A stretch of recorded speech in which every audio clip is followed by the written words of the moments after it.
Nang sabi nga ng ate niya, mula bata ay adik na siya. Tama? At hanggang ngayon, sabi ng ate niya, adik pa rin siya.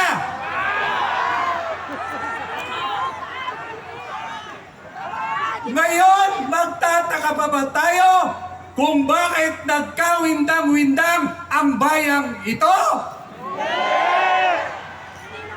Ang nagpapatakbo ng gobyernong ito ay sindikato na.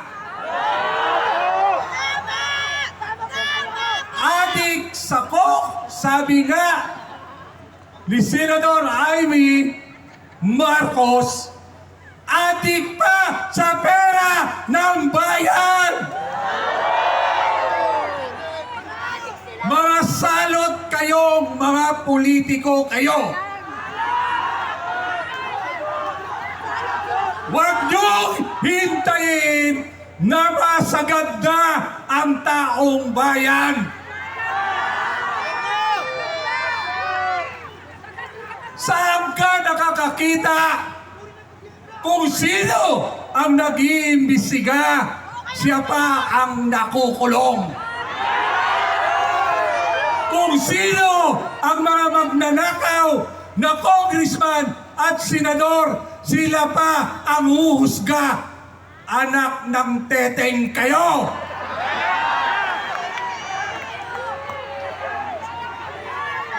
Ang kakapal ng mukha nyo!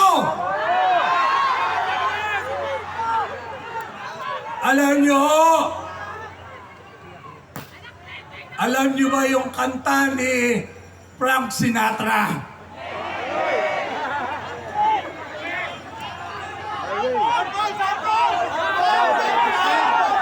The end is near! The end is near!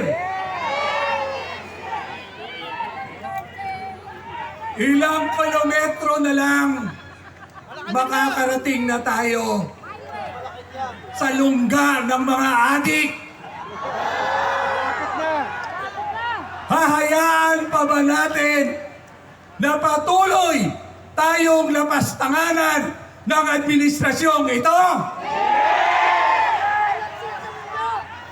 Hahayaan ba natin na ang mga anak natin at ang mga susunod na henerasyon ay magmamana sa mga kawalang-hiyahan ng administrasyong ito? Hindi kami babayad. Mga bayaran na lang. Bayarang congressman, bayarang senador, bayarang mayor, bayarang gobernador, at mga bayarang trolls ang naniniwala sa presidenteng bangag na ito.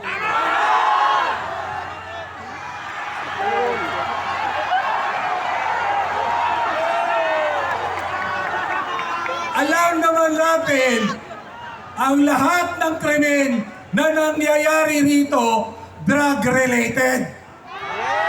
Kahit sa ang sulok ng barangay, may adik at may droga na. Wala nang ligtas. Ultimo, sa eskwelahan ng mga anak natin, may krimen na nangyayari. Bayan ko, ahayaan pa ba natin na mamuno sa atin ang mga bangag na ito? Ulat na kami! Dilat na! Ako po ay naniniwala na darating na ang hinihintay natin dito ngayon. Ilang tulog na lang, samantalahin nyo na mag-jamming na kayo, mag-coke na kayo na mag-cocaine dyan. Dahil ang taong bayan hindi na papayag na kami ay gagahasain nyo pa, lolokohin nyo pa, at gusto nyo pa, palakpakan pa namin kayo, pasalamatan pa namin kayo. Okay lang bumiyok! Mga adik na lang ang tumatanggap ng ayuda ng gobyerno. Pinipili lang nila!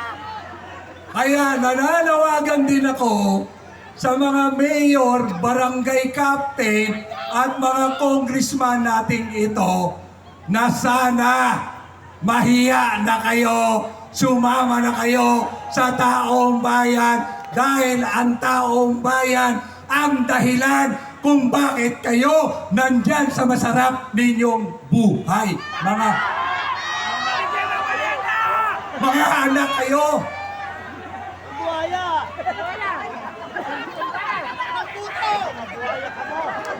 Alam ko po, sa oras na to,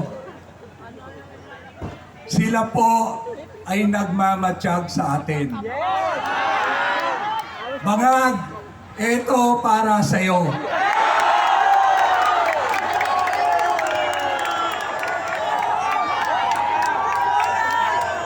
Sa mga aloperos di Bangag, ito ang para sa inyo. May kasama pang kadyot.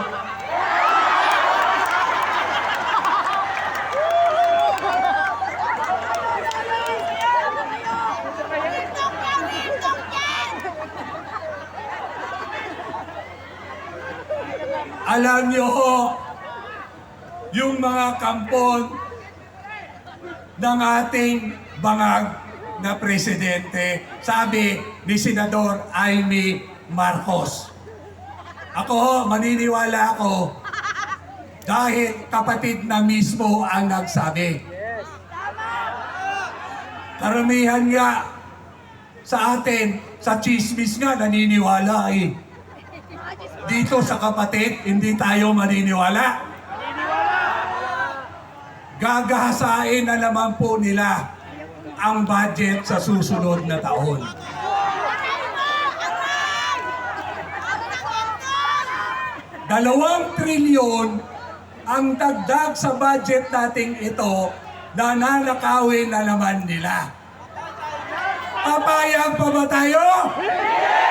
Paabutin pa ba natin sila?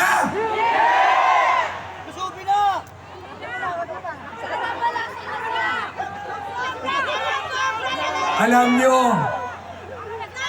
kung matino lang sana sila ngayon na nasa palasyo, Idol mo talaga. ninervyusin na sila. Pero ngayon, lulon pa rin sila.